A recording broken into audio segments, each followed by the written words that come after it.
কখনো কি ভেবেছেন যে এআই এর কারণে যে এন্ট্রি লেভেলের কাজগুলা কমে যাচ্ছে, তো জুনিয়ররা যদি এন্ট্রি লেভেলে না ঢুকতে পারে তাহলে জুনিয়রদের একসময় এক্সপেরিয়েন্স আসবে কোত্থেকে? আপনি অ্যাপ্লাই করেই যাচ্ছেন কিন্তু রিপ্লাই আসতেছে না।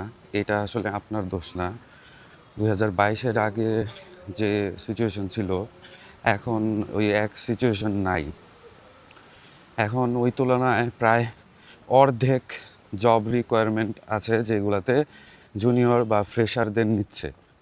আপনি যদি জুনিয়র হয়ে থাকেন বা ফ্রেশার হয়ে থাকেন তাহলে কি করতে পারেন এই মুহূর্তে সেটা বলার আগে একটু বোঝার চেষ্টা করি যে প্রবলেমটা আসলে কি। জুনিয়ররা আগে যেটা করতো যে ছোট ছোট কাজ করে ওরা শিখতো, আস্তে আস্তে তার এক্সপিরিয়েন্স হলে তারপরে সে একটা বড় কাজ হাতে নিত। তো এই জুনিয়রের ট্রেনিংয়ের পেছনে কিন্তু কোম্পানিরও টাকা খরচ হইতো, সময় খরচ হইতো।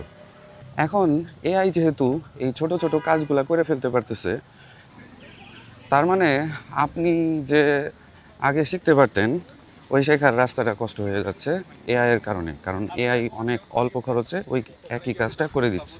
যেই জিনিস আপনাকে এআই এর আগে কোম্পানি নিজের টাকা খরচ করে আপনার শিখাইতো, আপনার এক্সপিরিয়েন্স বানাইতো, ওই জিনিস এখন আর কোম্পানি করবে না আপনার জন্য।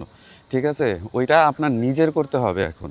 এখন কোম্পানি আপনার সিভিতে কী কী স্কিল আছে এইগুলার চেয়ে বেশি ইন্টারেস্টেড যে আপনি কী কী রিয়েল লাইফ প্রজেক্ট করছেন, আপনি কোন এআই ইউজ করে কি দিয়ে কিভাবে কি কাজ করছেন। ঠিক আছে? এটা আমার কথা না, এটাও রিসার্চ থেকে আমি পড়ছি।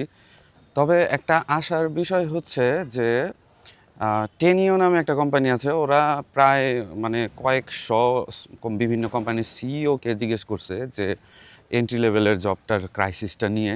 তো অনেক সিইও এখন বুঝতেছে যে এন্ট্রি লেভেলে যদি আমরা কাউরে না নেই তাহলে আমরা মানে এক্সপিরিয়েন্স লোক কোত্থেকে পাবো? ওরাও তো এটা চাইবে না। তো ওরা বলতেছে যে ২০২৬ সাল থেকেই ওরা এন্ট্রি লেভেলে মানুষ নেওয়া আরও বাড়াবে। কিন্তু দেখেন এইটা কিন্তু কোনো সলিউশন না। এইটা একটা আশার আলো। আর এইটার উপরে ভরসা করে কিন্তু আপনি থাকতে পারেন না। সেটা ওয়াইজ হবে না। তো মোট কথা এইটাই, ডিগ্রি দিয়ে কখনোই সিএসইতে কাজ হয় নাই। আর ভবিষ্যতে আরও হবে না। যাই হোক, নেক্সট ভিডিও হবে যে যারা এখন ইউনিভার্সিটিতে স্টুডেন্ট আছেন তাদের জন্য। তারা কিভাবে এই এআই এরাতে নিজের ক্যারিয়ার নিয়ে কিভাবে চিন্তা করবেন সেটা নিয়ে। ফলো দিয়ে সাথে থাকুন।